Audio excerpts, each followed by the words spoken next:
Israel ਨੇ ਦੇਖਿਆ ਕਿ ਵੀ ਹੁਣ ਜਦੋਂ ਅਮਰੀਕਾ ਦੇ ਨਾਲ ਈਰਾਨ ਦਾ ਹੋ ਗਿਆ ਤੇ ਈਰਾਨ ਦੇ ਉੱਤੇ ਤਾਂ ਉਹ ਜਿਹੜਾ ਉਹ ਮਿਜ਼ਾਈਲਾਂ ਨਹੀਂ ਵਰਸਾ ਸਕਦਾ, ਲੇਕਿਨ ਉਸਨੇ ਲਬਨਾਨ ਦੇ ਵਿੱਚ ਆਪਣੇ ਹਮਲੇ ਹਾਲਾਂਕਿ ਲਬਨਾਨ ਗਜ਼ਾ ਨਹੀਂ ਹੈ ਔਰ ਲਬਨਾਨ ਇੱਕ ਇੰਡੀਪੈਂਡੈਂਟ ਮੁਲਕ ਹੈ ਰੈਕਗਨਾਈਜ਼, ਲੇਕਿਨ ਇਜ਼ਰਾਈਲ ਦੇ ਸਾਹਮਣੇ ਤਾਂ ਕੋਈ ਇੰਟਰਨੈਸ਼ਨਲ ਲਾਅ ਜਿਹੜਾ ਐਗਜ਼ਿਸਟ ਨਹੀਂ ਕਰਦਾ, ਕੋਈ ਮੁਲਕ ਦੀ ਸੋਵਰਨਿਟੀ ਨਹੀਂ ਜਿਹੜੀ ਉਸ ਦੀ ਪਰਵਾਹ। ਸੋ ਉਸਨੇ ਦੇਖਿਆ ਕਿਉਂਕਿ ਜਦੋਂ ਅਸੀਂ ਬਾਰ-ਬਾਰ ਇਹ ਕਹਿੰਦੇ ਹਾਂ ਕਿ ਜੀ ਗ੍ਰੇਟਰ ਇਜ਼ਰਾਈਲ ਦੀ ਪਲਾਨ ਹੈ, ਉਹਦੇ ਵਿੱਚ ਲਬਨਾਨ ਦਾ ਵੱਡਾ ਹਿੱਸਾ ਜਿਹੜਾ ਹੈ ਉਸ ਨੂੰ ਵੀ ਉਹ ਉਸ ਦਾ ਹਿੱਸਾ ਬਣਾਉਣ ਦੇ ਲਈ ਨੇ। ਸੋ ਉਹਨਾਂ ਨੂੰ ਸੀ ਕਿ ਵੀ ਇੱਧਰ ਭਾਵੇਂ ਜੰਗ ਜਾਰੀ ਰਹੇ ਜਾਂ ਜੰਗ ਬੰਦੀ ਹੋਏ, ਵੀ ਵੱਧ ਤੋਂ ਵੱਧ ਜਿਹੜਾ ਤੁਸੀਂ ਉਸ ਦਾ ਲਬਨਾਨ ਦੀ ਟੈਰੀਟਰੀ ਦੇ ਉੱਤੇ ਕਬਜ਼ਾ ਕਰ ਲਓ। ਐਨ ਮੌਕੇ ਦੇ ਉੱਤੇ ਕਿਉਂਕਿ 24 ਘੰਟੇ ਦੇ ਵਿੱਚ ਇਜ਼ਰਾਈਲ ਨੇ ਆ ਜਿਹੜਾ ਲਬਨਾਨ ਦੇ ਉੱਤੇ ਜ਼ਬਰਦਸਤ ਜਿਹੜੀ ਹੈ ਉਹ ਇਕੱਲੀ ਬੰਬਾਰੀ ਨਹੀਂ ਕੀਤੀ, ਉਹਨਾਂ ਨੇ 80 ਕਮਾਂਡ ਸੈਂਟਰਸ ਦੇ ਉੱਤੇ ਲਬਨਾਨ 'ਚ ਹਿਜ਼ਬੁੱਲਾ ਦੇ ਹਮਲੇ ਕੀਤੇ ਨੇ। ਔਰ ਇਸ ਸਭ ਦਾ ਨਤੀਜਾ ਕਿ talks between US Iran called off because of fighting in Lebanon, officials say। ਇਸ ਬਦਲਦੀ ਦੁਨੀਆ ਵਿੱਚ ਤੁਸੀਂ ਪਿੱਛੇ ਨਾ ਰਹਿ ਜਾਓ। ਹਰ ਘਟਨਾ ਜੋ ਤੁਹਾਡੀ ਜ਼ਿੰਦਗੀ ਤੇ ਅਸਰ ਪਾ ਰਹੀ ਹੈ, ਅਸੀਂ ਉਸ ਬਾਰੇ ਦਵਾਂਗੇ ਤੁਹਾਨੂੰ ਸਟੀਕ ਤੇ ਸਹੀ ਜਾਣਕਾਰੀ। ਤੁਹਾਡਾ ਆਪਣਾ ਹੱਕ ਸੱਚ ਦੀ ਆਵਾਜ਼ TV84। TV84 ਦੇ ਨਾਲ ਜੁੜਨ ਲਈ ਆਪਣਾ ਫੋਨ ਚੁੱਕੋ ਤੇ ਐਪ ਸਟੋਰ ਵਿੱਚ ਜਾ ਕੇ ਡਾਊਨਲੋਡ ਕਰੋ TV84 ਦੀ ਨਵੀਂ ਐਪ। ਇਸ ਐਪ ਤੇ ਤੁਸੀਂ ਦੇਖ ਸਕਦੇ ਹੋ 24 ਘੰਟੇ TV84 ਦਾ ਲਾਈਵ ਚੈਨਲ ਅਤੇ ਨਾਲ ਹੀ ਪੰਜ ਪੰਜਾਬ ਅਤੇ ਦੁਨੀਆ ਭਰ ਦੀਆਂ ਅਹਿਮ ਖਬਰਾਂ। ਫਿਰ ਦੇਰ ਕਿਸ ਗੱਲ ਦੀ, ਹੁਣੇ ਡਾਊਨਲੋਡ ਕਰੋ TV84 ਦੀ ਨਵੀਂ ਐਪ।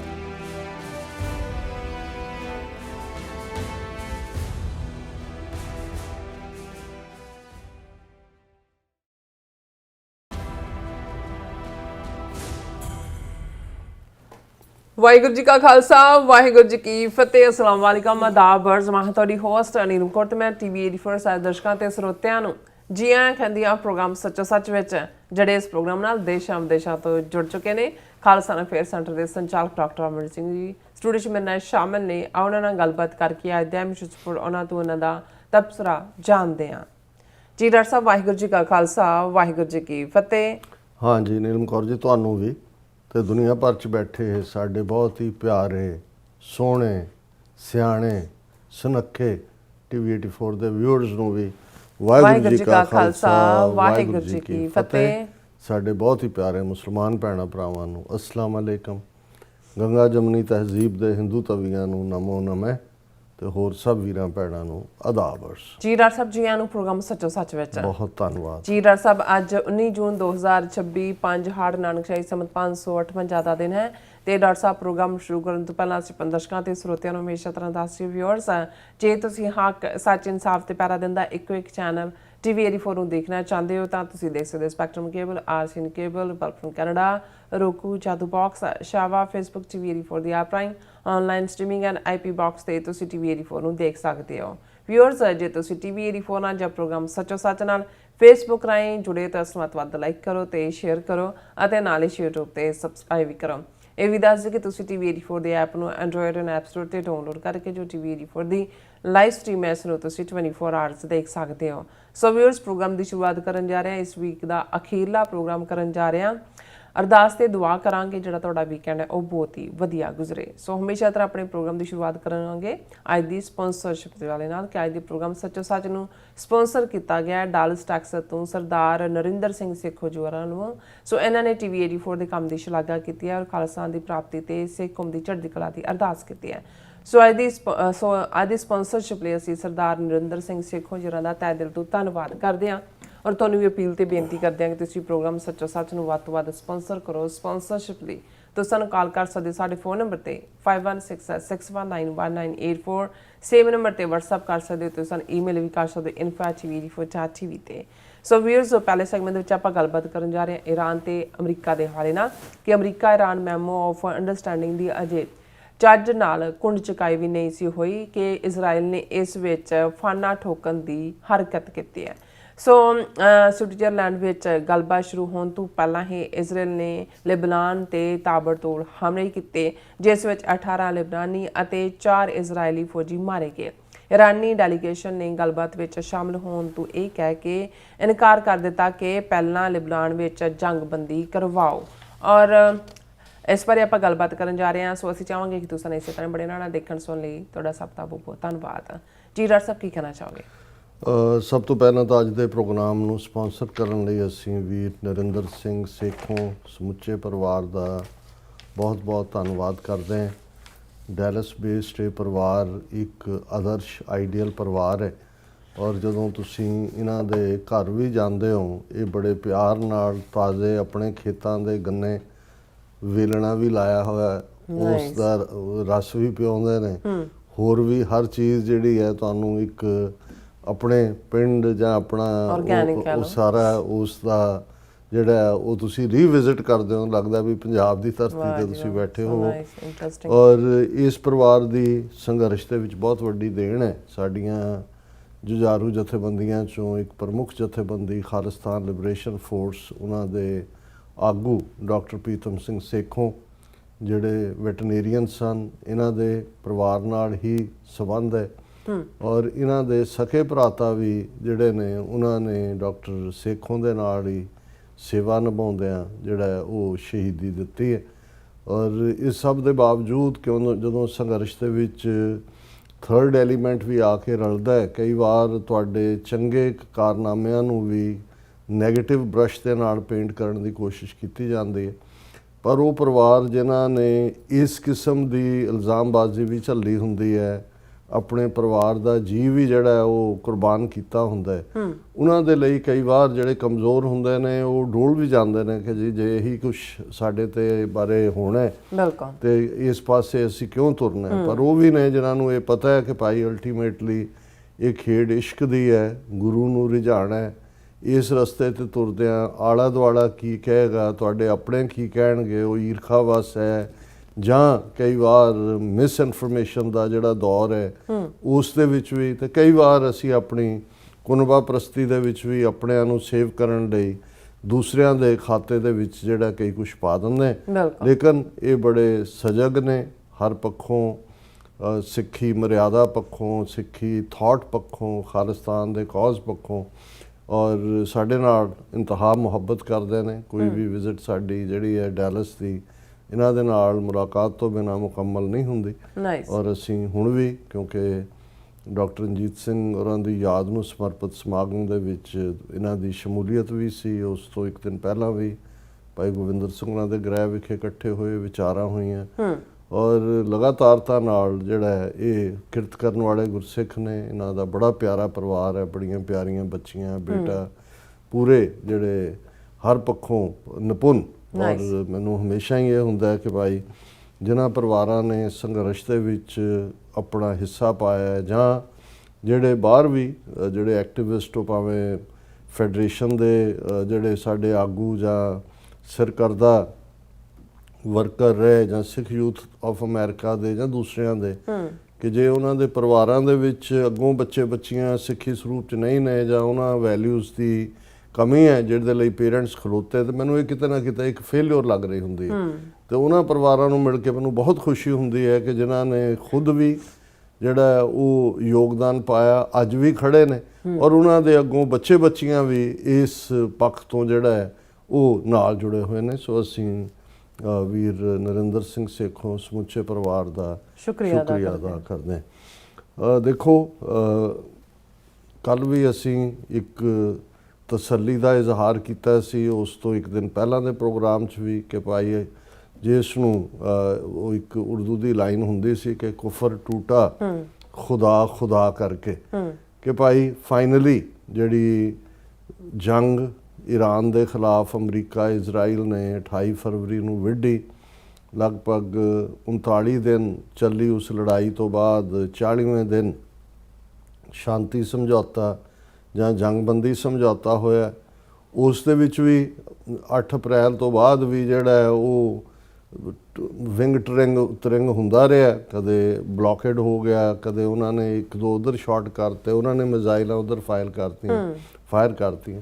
ਲੇਕਿਨ ਇਸ ਸਾਰੇ ਪੀਰੀਅਡ 'ਚ ਵੀ ਜਦੋਂ ਅਸੀਂ ਈਵਨ ਟੈਂਪਰਰੀ ਜੰਗਬੰਦੀ ਦੀ ਗੱਲ ਵੀ ਕੀਤੀ ਸੀ, ਲਗਾਤਾਰਤਾ ਨਾਲ ਅਸੀਂ ਇਹ ਗੱਲ ਹਾਈਲਾਈਟ ਕਰਦੇ ਰਹੇ ਕਿ ਵੀ ਜਿਹੜਾ ਸਪੋਇਲਰ ਹੈ ਇਸ ਸਾਰੀ ਗੇਮ ਦਾ, ਜਿਹਨੇ ਪ੍ਰੈਜ਼ੀਡੈਂਟ ਟਰੰਪ ਨੂੰ ਜਾਂ ਅਮਰੀਕਾ ਨੂੰ ਡਰੈਗ ਕੀਤਾ ਇਸ ਲੜਾਈ ਦੇ ਵਿੱਚ, ਜਿਹੜੀ ਕਿ ਇਹਨਾਂ ਸਾਰੇ ਵਰ੍ਹਿਆਂ ਦੇ ਵਿੱਚ ਬੇਸ਼ੱਕ 47 ਸਾਲ ਤੋਂ ਈਰਾਨ ਦੇ ਉੱਤੇ ਸੈਂਕਸ਼ਨਸ ਰਹੀਆਂ ਨੇ, ਪਾਬੰਦੀਆਂ ਰਹੀਆਂ, ਔਰ ਇਸ 'ਚ ਵੀ ਕੋਈ ਸ਼ੱਕ ਨਹੀਂ ਹੈ ਕਿ ਬਹੁਤ ਸਾਰੇ ਜਿਹੜੇ ਪ੍ਰੈਜ਼ੀਡੈਂਟ ਟਰੰਪ ਤੋਂ ਪਹਿਲਾਂ ਇਹਨਾਂ 47 ਵਰ੍ਹਿਆਂ ਦੇ ਵਿੱਚ ਜਿਹੜੇ ਆਏ, ਉਹਨਾਂ ਦੇ ਸਾਹਮਣੇ ਵੀ ਜਿਹੜਾ ਏਜੰਡਾ ਕਿ ਈਰਾਨ ਨਿਊਕਲੀਅਰ ਹਥਿਆਰ ਡਿਵੈਲਪ ਨਾ ਕਰ ਸਕੇ, ਇਹ ਰਿਹਾ। ਈਰਾਨ ਨੂੰ ਐਜ਼ ਏ ਡੇਂਜਰ ਵੀ ਸਮਝਿਆ ਜਾਂਦਾ ਰਿਹਾ। ਲੇਕਿਨ ਹਰ ਇੱਕ ਨੇ ਜਦੋਂ ਵੀ ਉਹਨਾਂ ਨੂੰ ਉਹਨਾਂ ਦੀਆਂ ਵਿਦਨ ਜਿਹੜੀਆਂ ਏਜੰਸੀਜ਼ ਨੇ ਜਾਂ ਜਿਹੜੀ ਡੀਪ ਸਟੇਟ ਹੈ ਜਾਂ ਜਿਹੜੇ ਵੀ ਪਲੈਨਰ ਨੇ ਜਾਂ ਫੌਜੀ ਜਨਰਲ ਨੇ, ਉਹ ਬਰੀਫ ਕਰਦੇ ਰਹੇ ਤੇ ਉਹਨਾਂ ਨੂੰ ਹਮੇਸ਼ਾ ਹੀ ਲੱਗਦਾ ਸੀ ਕਿ ਵੀ ਜਿਹੜੀ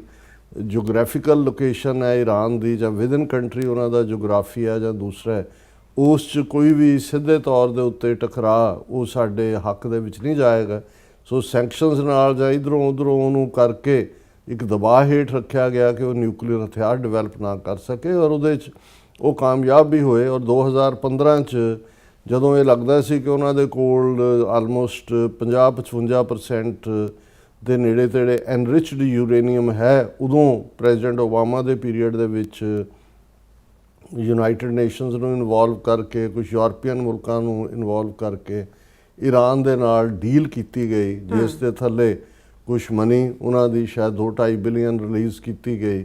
ਔਰ ਸਭ ਤੋਂ ਵੱਡੀ ਗੱਲ ਸੀ ਕਿ ਜਿਹੜਾ ਈਰਾਨ ਦੇ ਕੋਲ ਐਨਰਿਚਡ ਯੂਰੇਨੀਅਮ ਸੀ, ਜਿੰਨਾ ਵੀ ਕੋਈ 4 ਕਿਲੋ ਹੈ ਕਿਤੇ 5 ਕਿਲੋ, ਉਹ ਉਸਨੇ ਰਸ਼ੀਆ ਦੇ ਹਵਾਲੇ ਕਰ ਦਿੱਤਾ ਸੀ। ਸੋ 2015 ਤੋਂ ਇਹ ਡੀਲ ਆਪਣੇ ਆਪ 'ਚ ਇਨ ਪਲੇਸ ਸੀ। ਲੇਕਿਨ ਔਰ ਜਿਹੜੀ ਯੂਨਾਈਟਿਡ ਨੇਸ਼ਨਸ ਦੀ ਮੋਨੀਟਰਿੰਗ ਬਾਡੀ ਹੈ, ਜਿਹਨੂੰ ਇੰਟਰਨੈਸ਼ਨਲ ਐਟੋਮਿਕ ਐਨਰਜੀ ਏਜੰਸੀ ਕਹਿੰਦੇ ਨੇ, ਉਹ ਲਗਾਤਾਰ ਜਿਹੜਾ ਉਹ ਵਿਜ਼ਿਟ ਵੀ ਕਰਦੀ ਸੀ ਈਰਾਨ ਦੇ ਉਹ ਸਾਰੇ ਪਾਰਟਸ ਨੂੰ ਔਰ ਦੂਸਰੇ।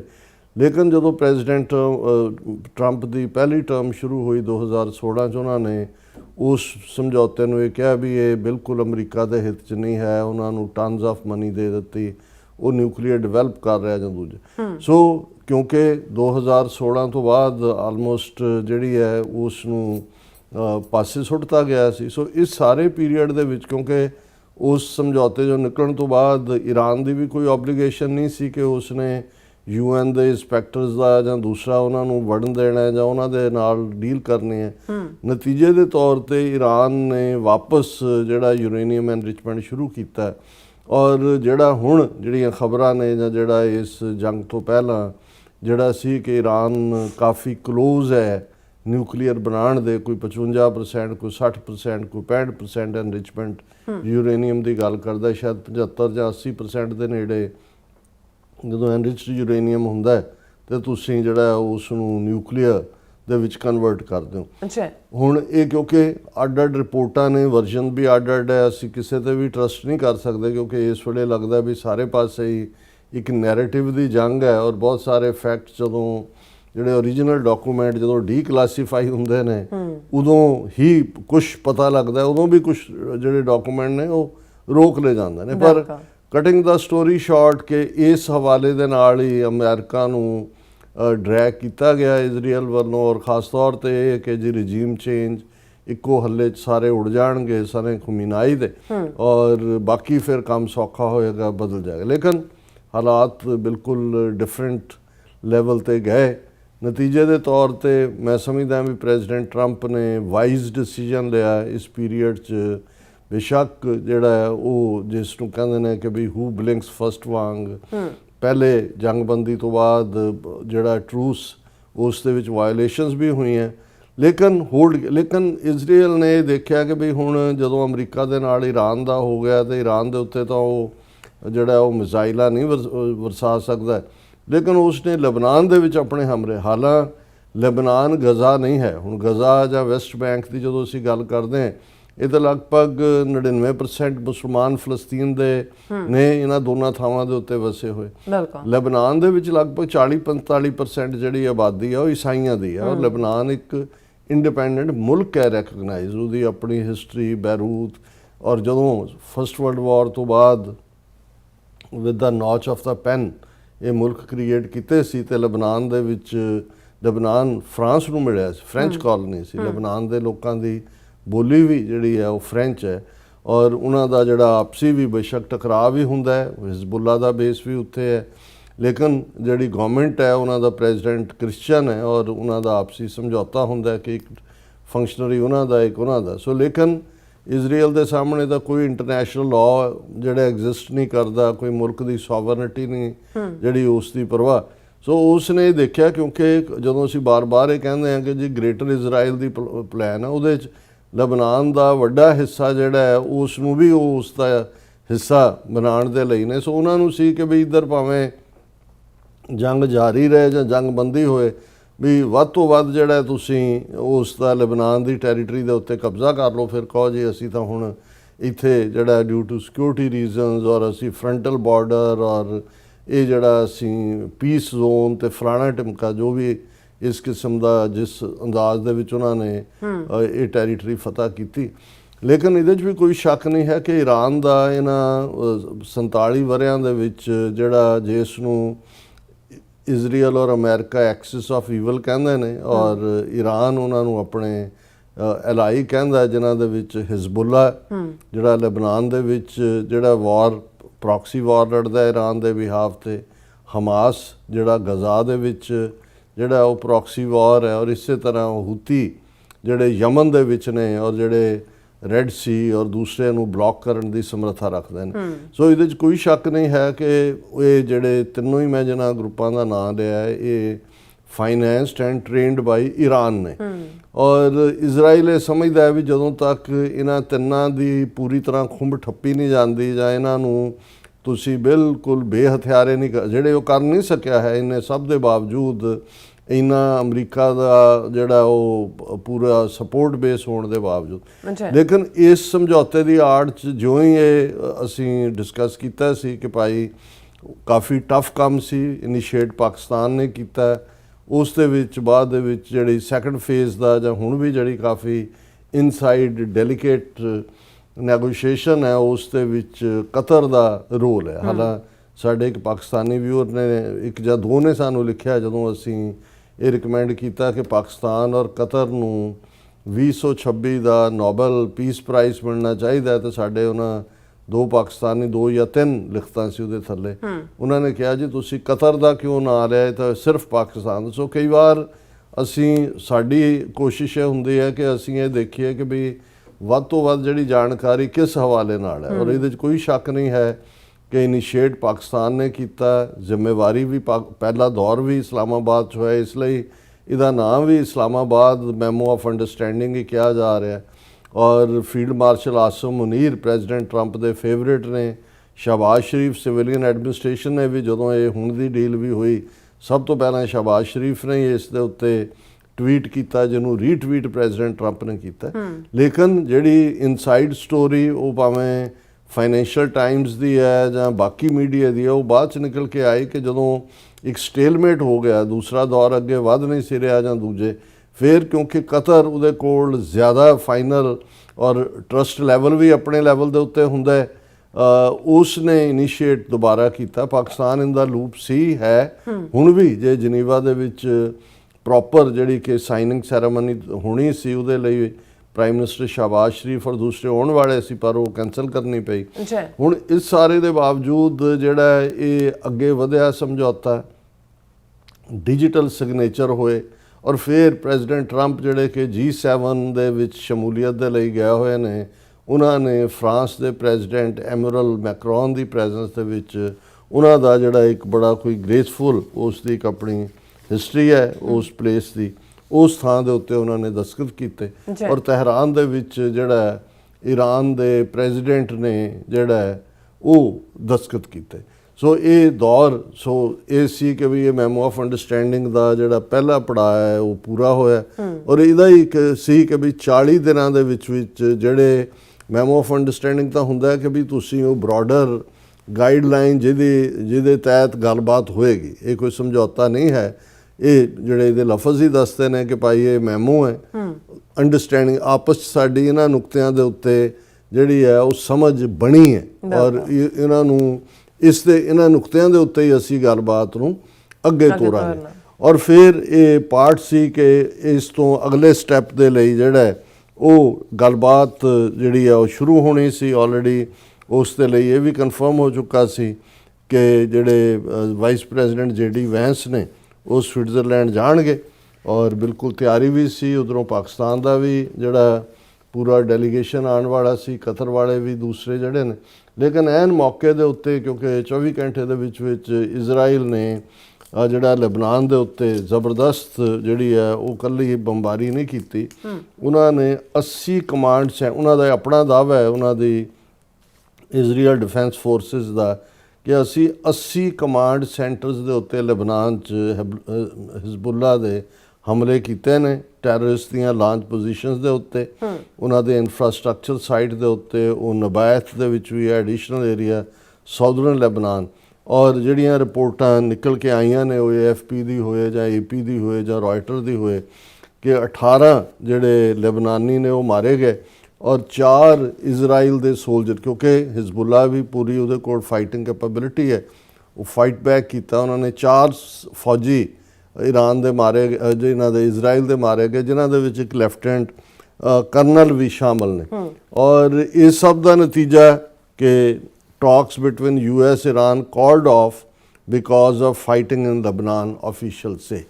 ਸੋ ਇਹ ਜਿਹੜੀ ਖਬਰ ਫਿਰ ਨਿਕਲ ਕੇ ਆਈ ਕਿ ਭਾਈ ਜਿਹੜਾ ਗੱਲਬਾਤ ਸ਼ੁਰੂ ਹੋਣੀ ਸੀ ਜੂਨ 19 ਨੂੰ, ਉਸ ਨੂੰ ਜਿਹੜਾ ਹੈ ਉਹ ਕਿਉਂਕਿ ਈਰਾਨ ਦੇ ਡੈਲੀਗੇਸ਼ਨ ਨੇ ਆਉਣਾ ਸੀ, ਉਹਨਾਂ ਨੇ ਨਾ ਕਰ ਦਿੱਤੀ। ਉਹਨਾਂ ਨੇ ਕਿਹਾ ਵੀ ਜਦੋਂ ਤੱਕ ਲਬਨਾਨ ਦੇ ਵਿੱਚ ਸੀਜ਼ ਫਾਇਰ ਨਹੀਂ ਹੁੰਦਾ ਅਸੀਂ ਨਹੀਂ ਗੱਲਬਾਤ ਕਰਨੀ ਹੈ।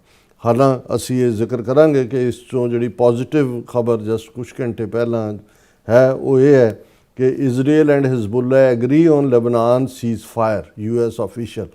ਅਜੇ ਇਹ ਈਰਾਨ ਵੱਲੋਂ ਆਫੀਸ਼ੀਅਲੀ ਨਹੀਂ ਆਈ ਕਿ ਵੀ ਇਹ ਜਿਹੜਾ ਅਮਰੀਕਾ ਨੇ ਫਿਰ ਦਬਕਾ ਮਾਰਿਆ ਹੋਵੇਗਾ ਇਜ਼ਰਾਈਲ ਨੂੰ, ਜਿਵੇਂ ਆਲਰੇਡੀ JD ਵੈਂਸ ਨੇ ਕੱਲ ਇਹਦੀ ਚੰਗੀ ਝੰਡ ਲਾਈ ਸੀ ਇਹਦੀ ਨੈਤਨਯਾਹੂ ਦੀ। ਉਹਨੇ ਕਿਹਾ ਕਿ ਵੀ ਤੁਹਾਡੇ ਮਿਨਿਸਟਰ ਉੱਠ ਕੇ ਤੁਸੀਂ ਗੱਲਾਂ ਕੀ ਮਾਰ ਰਹੇ ਹੋ ਵੀ ਪ੍ਰੈਜ਼ੀਡੈਂਟ ਟਰੰਪ ਇੱਕੋ ਇੱਕ ਸਟੇਟਸਮੈਨ ਹੈ ਦੁਨੀਆ ਜਿਹੜਾ ਤੁਹਾਡੇ ਨਾਲ ਖਲੋਤਾ ਹੈ, ਹੋਰ ਤੁਹਾਡੇ ਨਾਲ ਕੌਣ ਖਲੋਤਾ ਹੈ, ਸ਼ਰਮ ਕਰੋ ਕੁਛ। ਸੋ ਮੈਨੂੰ ਇਹ ਲੱਗਦਾ ਕਿ ਵੀ ਇਹ ਵੀ ਜਦੋਂ ਕਿਉਂਕਿ ਈਰਾਨ ਨੇ ਆਪਣਾ ਡੈਲੀਗੇਸ਼ਨ ਭੇਜਣ ਤੋਂ ਨਾ ਕੀਤੀ ਵੀ ਲਬਨਾਨ 'ਚ ਇਹ ਹੋ ਰਿਹਾ ਔਰ ਇਹ ਖਬਰ ਜਿਹੜੀ ਹੈ ਹੁਣ ਕਿੰਨੀ ਕੁ ਕੱਲ ਤੱਕ 24 ਘੰਟੇ 'ਚ ਹੋਰ ਕੀ ਹੋਣਾ ਤਾਂ ਪਤਾ ਨਹੀਂ।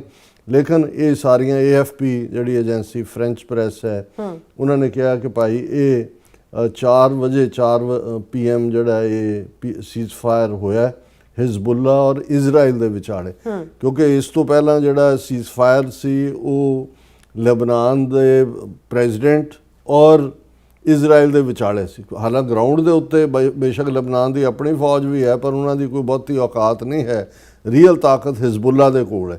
ਤੇ ਜੇ ਇਜ਼ਰਾਈਲ ਤੇ ਹਿਜ਼ਬੁੱਲਾ ਨੇ ਸਿੱਧੇ ਤੌਰ ਤੇ ਗੱਲਬਾਤ ਅਮਰੀਕਾ ਦੇ ਪ੍ਰੈਸ਼ਰ ਥੱਲੇ ਇਨੀਸ਼ੀਏਟ ਕੀਤੀ ਹੋਏਗੀ, ਇਹ ਹੁੰਦਾ ਫਿਰ ਅਸੀਂ ਸਮਝ ਸਕਦੇ ਹਾਂ ਕਿ ਕੱਲ ਤੱਕ ਅਸੀਂ ਇਸ ਚੋਂ ਪੋਜ਼ਿਟਿਵਿਟੀ ਦੇਖਾਂਗੇ ਕਿ ਭਾਈ ਗੱਲਬਾਤ ਦੇ ਅਗਲੇ ਦੌਰ ਦੀ ਨਵੀਂ ਤਰੀਕ ਕੋਈ ਸੈੱਟ ਹੋਈ ਹੈ।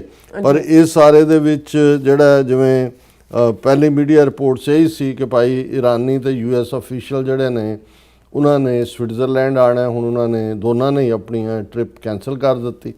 ਔਰ ਇਸ ਤੋਂ ਇਲਾਵਾ ਜਿਹੜਾ ਲਬਨਾਨ ਦੀ ਫਾਈਟਿੰਗ ਹੈ ਉਸ ਤੋਂ ਇਹ ਵੀ ਇੱਕ ਖੌਫ ਹੋਇਆ ਕਿ ਭਾਈ ਇਹ ਤਾਂ ਪੂਰੀ ਡੀਲ ਨੂੰ ਹੀ ਜਿਹੜਾ ਉਹ ਡੀਰੇਲ ਨਾ ਕਰ ਦੇ। ਔਰ ਇਸ ਦੇ ਉੱਤੇ ਜਿਹੜਾ ਕਿਉਂਕਿ ਇਜ਼ਰਾਈਲ ਨੇ ਜਿਸ ਕਿਸਮ ਦਾ ਰਵੱਈਆ ਇਸ ਦੇ ਉੱਤੇ ਅਖਤਿਆਰ ਕੀਤਾ, ਇਜ਼ਰਾਈਲ ਦੇ ਇੱਕ ਮਿਨਿਸਟਰ ਨੇ ਤਾਂ ਇੱਥੋਂ ਤੱਕ ਕਿਹਾ ਕਿ ਭਾਈ ਇਹ ਅਸੀਂ ਸਾਰੇ ਲੈਬਨਾਨ ਨੂੰ ਅੱਗ ਲਾ ਦਿਓ। Israel minister says all of Lebanon must burn after 4 soldiers killed. ਜਦੋਂ ਉਹਨਾਂ ਦੇ 4 ਫੌਜੀ ਜਿਨ੍ਹਾਂ 'ਚ ਲੈਫਟੀਨੈਂਟ ਕਰਨਲ ਵੀ ਹੈ ਮਾਰਿਆ ਗਿਆ, ਉਹਦੇ 'ਚੋਂ ਮਿਨਿਸਟਰ ਉਹਨਾਂ ਦਾ ਕਹਿੰਦਾ with all due respect for Americans Israel must make it clear to the entire world that the blood of our sons and the security of our citizens are not up for bargaining.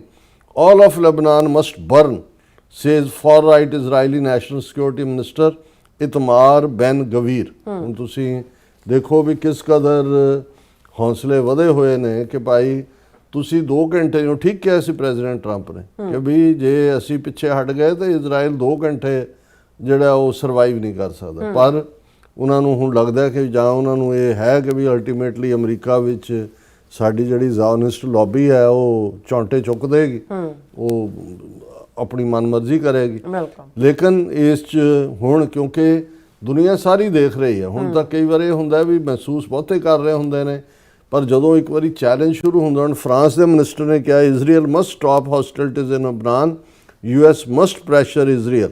ਉਹਨਾਂ ਨੂੰ ਇਹ ਕਿ ਵੀ America ਨੂੰ ਕਿ ਵੀ ਇਹਨੂੰ ਨੱਥ ਪਾਓ Israel ਨੂੰ, ਕਿਉਂਕਿ ਇੰਨੀ ਮਿਹਨਤ ਤੋਂ ਬਾਅਦ ਜੇ ਇਹ ਜਿਹੜਾ ਗੱਲਬਾਤ ਦਾ ਦੌਰਾ ਸ਼ੁਰੂ ਹੁੰਦਾ ਹੈ, ਔਰ ਇਹ ਸਾਰੇ ਨੂੰ ਰੋਕਣਾ ਬੜਾ ਜ਼ਰੂਰੀ ਹੈ।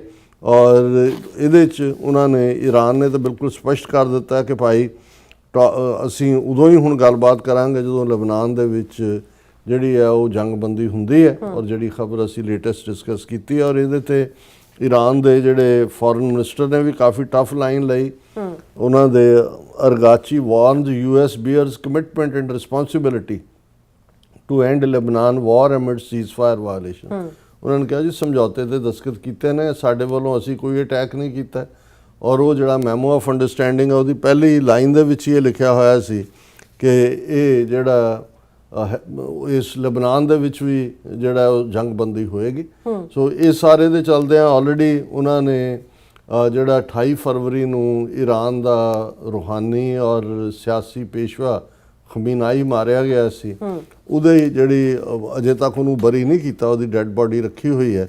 ਔਰ ਉਹ ਜਿਹੜੀ ਈਰਾਨ ਨੇ ਡੇਟ ਅਨਾਉਂਸ ਕੀਤੀ ਹੈ 3 ਤੇ 4 ਜੁਲਾਈ।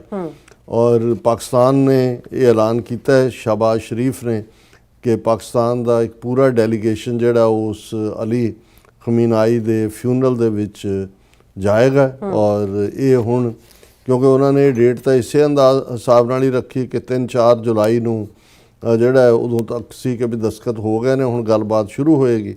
ਇਹ ਬਦਲ ਵੀ ਸਕਦਾ ਹੈ ਕਿਉਂਕਿ ਇਸ ਗੱਲ ਦਾ ਜਿਹੜਾ ਉਹ ਈਰਾਨ ਨੂੰ ਪੂਰਾ ਖਦਸ਼ਾ ਐਂਡ ਰਾਈਟਲੀ ਸੋ ਕਿ ਈਵਨ ਜਿਹੜੀ ਸਵਿਟਜ਼ਰਲੈਂਡ ਦੇ ਵਿੱਚ ਵੀ ਗੱਲਬਾਤ ਦੇ ਸਪੌਟ ਬਦਲੇ, ਪਹਿਲਾਂ ਜਨੇਵਾ 'ਚ ਹੋਣਾ ਸੀ, ਫਿਰ ਕਿਤੇ ਹੋਇਆ।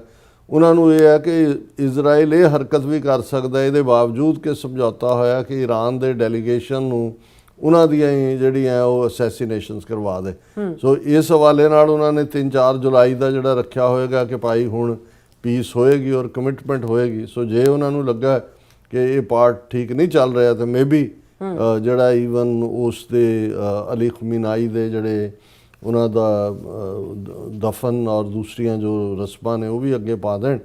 ਸੋ ਅਸੀਂ ਹੋਪ ਹੀ ਕਰ ਸਕਦੇ ਹਾਂ। ਮੈਨੂੰ ਕੱਲ ਤੋਂ ਬਾਅਦ ਲੱਗਦਾ ਸੀ ਵੀ ਚਲੋ ਹੁਣ ਕੁਛ ਦਿਨ ਸਾਨੂੰ ਰਾਹਤ ਹੋਏਗੀ, ਅਸੀਂ ਇਸ ਇਸ਼ੂ ਦੇ ਉੱਤੇ ਗੱਲ ਨਹੀਂ ਕਰਾਂਗੇ ਜਦੋਂ ਤੱਕ ਕੋਈ ਫਰਦਰ ਅੰਡਰਸਟੈਂਡਿੰਗ ਨਹੀਂ ਹੁੰਦੀ। ਪਰ ਇੱਥੇ ਜਦੋਂ ਕਿਸੇ ਨੇ ਫਾਨਾ ਹੀ ਠੋਕਣਾ ਹੋਏ ਤੇ ਫਾਨਾ ਠੋਕਣ ਵਾਲੇ ਆਪਣੇ ਕੰਮ ਲੱਗੇ ਹੁੰਦੇ ਨੇ। ਤੇ ਚਲੋ let we hope for the best. ਜੀ ਡਾਕਟਰ ਸਾਹਿਬ ਤੁਹਾਡਾ ਬਹੁਤ ਬਹੁਤ ਸ਼ੁਕਰੀਆ। ਸੁਪਨੇ ਨੇ ਬ੍ਰੇਕ ਤੇ ਜਾਣ ਤੋਂ ਪਹਿਲਾਂ ਅਸੀਂ ਦਰਸ਼ਕਾਂ ਤੇ ਸਰੋਤਿਆਂ ਨੂੰ ਅਪੀਲ ਤੇ ਬੇਨਤੀ ਕਰਦੇ ਹਾਂ ਵਿਊਅਰਸ, ਜਿਸ ਤਰ੍ਹਾਂ ਕਿ ਤੁਸੀਂ ਜਾਣਦੇ ਹੋ ਕਿ TV 84 ਇੱਕ ਪੰਥਕ ਚੈਨਲ ਹੈ। TV 84 ਦੀ ਚੜ੍ਹਦੀ ਕਲਾ ਲਈ ਵੱਧ ਤੋਂ ਵੱਧ ਡੋਨੇਟ ਕਰੋ। ਡੋਨੇਟ ਕਰਨ ਲਈ ਸਾਡੀ ਵੈਬਸਾਈਟ tv84.tv ਤੇ ਜਾ ਕੇ ਪੇਪਾਲ ਦੀ ਵਰਤੋਂ ਕਰਕੇ ਵਨ ਟਾਈਮ ਡੋਨੇਟ ਕਰ ਸਕਦੇ ਹੋ, ਮੰਥਲੀ ਡੋਨੇਟ ਵੀ ਕਰ ਸਕਦੇ ਹੋ। ਤੁਸੀਂ TV 84 ਦੇ ਨਾਮ ਤੇ ਚੈੱਕ ਬਣਾ ਕੇ ਸਾਨੂੰ ਮੇਲ ਵੀ ਕਰ ਸਕਦੇ ਹੋ ਸਾਡੇ ਇਸ ਪਤੇ ਤੇ 36-01 37th Avenue, Long Island City, New York 11101 USA, ਜਾਂ ਫਿਰ ਤੁਸੀਂ ਸਾਨੂੰ ਫੋਨ ਰਾਹੀਂ ਵੀ ਸੰਪਰਕ ਕਰ ਸਕਦੇ ਹੋ 5166191984। ਤੁਸੀਂ ਸਾਨੂੰ ਈਮੇਲ ਵੀ ਕਰ ਸਕਦੇ ਹੋ info@tv84.tv ਤੇ। ਅਸੀਂ ਤੁਹਾਡੇ ਤਹਿ ਦਿਲ ਤੋਂ ਸ਼ੁਕਰਗੁਜ਼ਾਰ ਹੋਵਾਂਗੇ। ਸੋ ਇੱਥੇ ਲੈਣੇ ਬ੍ਰੇਕ। ਵਿਊਅਰਸ ਤੁਸੀਂ ਇਸੇ ਤਰ੍ਹਾਂ ਹੀ ਬਣੇ ਰਹਿਣਾ। ਮਿਲਦੇ ਹਾਂ ਆਫਟਰ ਦਿਸ ਸ਼ਾਰਟ ਬ੍ਰੇਕ।